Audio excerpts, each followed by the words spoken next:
Welcome to the Quick List. Don't forget to subscribe.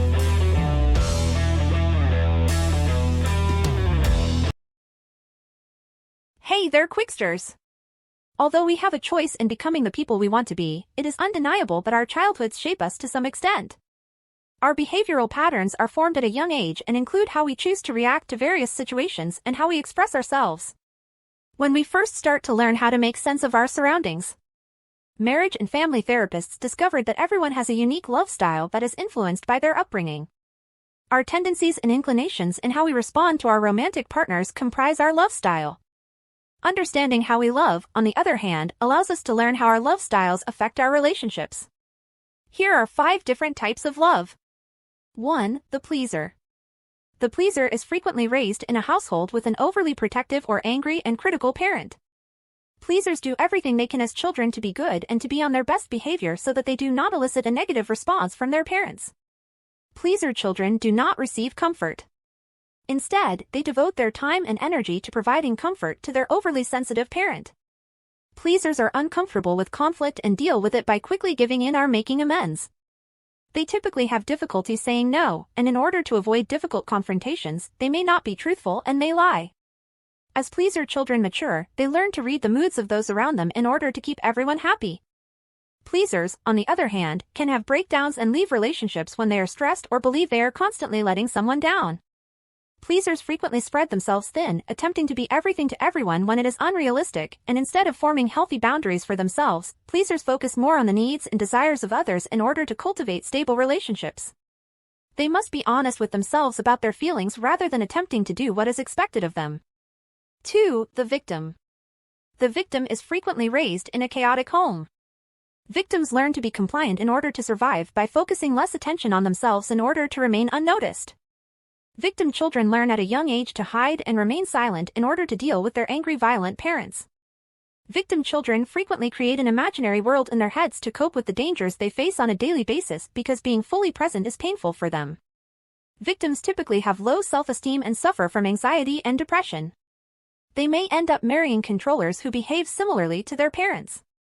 Victims learn to cope by adapting to their surroundings and going with the flow. They are so accustomed to chaos and stressful situations that when they experience calm, it makes them uneasy because they anticipate the next explosion. Victims must learn self-love and stand up for themselves when necessary in order to cultivate healthy, stable relationships, rather than allowing their partner to walk all over them. 3. The controller. The controller is usually raised in a home with little protection, so they learn to toughen up and take care of themselves. They must always feel in control in order to prevent the vulnerability they experienced as children from being exposed in adulthood. When people with this love style avoid negative feelings of fear, humiliation, and helplessness, they believe they are in control. Controllers, on the other hand, do not associate anger with vulnerability. As a result, they use it as a weapon to maintain their power. Controllers tend to be rigid, but they can also be sporadic and unpredictable. They dislike leaving their comfort zones because it makes them feel vulnerable and unprotected. They prefer to solve problems on their own and prefer to complete tasks in a specific order, otherwise, they become irritated. Controllers must learn to let go, trust others, and keep their anger in check in order to form stable, long-term relationships. 4. The vacillator. The vacillator is frequently raised by an unpredictable parent. Vacillators discovered that their parents do not prioritize their needs.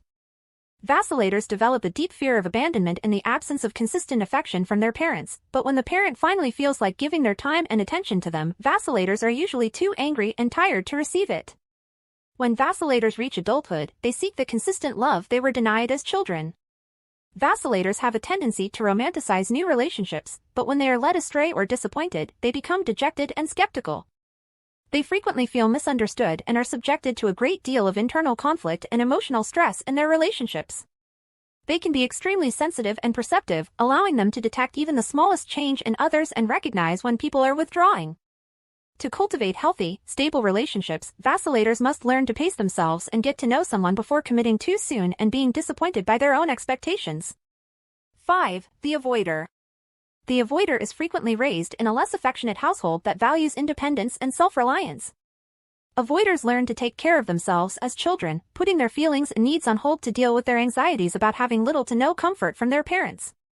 Avoiders prefer their own space and rely on logic and detachment over emotions. They become uneasy when those around them experience extreme mood swings. Avoiders must learn to open up and express their emotions honestly in order to cultivate healthy long-term relationships. Which of the following love styles do you identify with? Please share your thoughts with us in the comments section below. This has been the Quick List.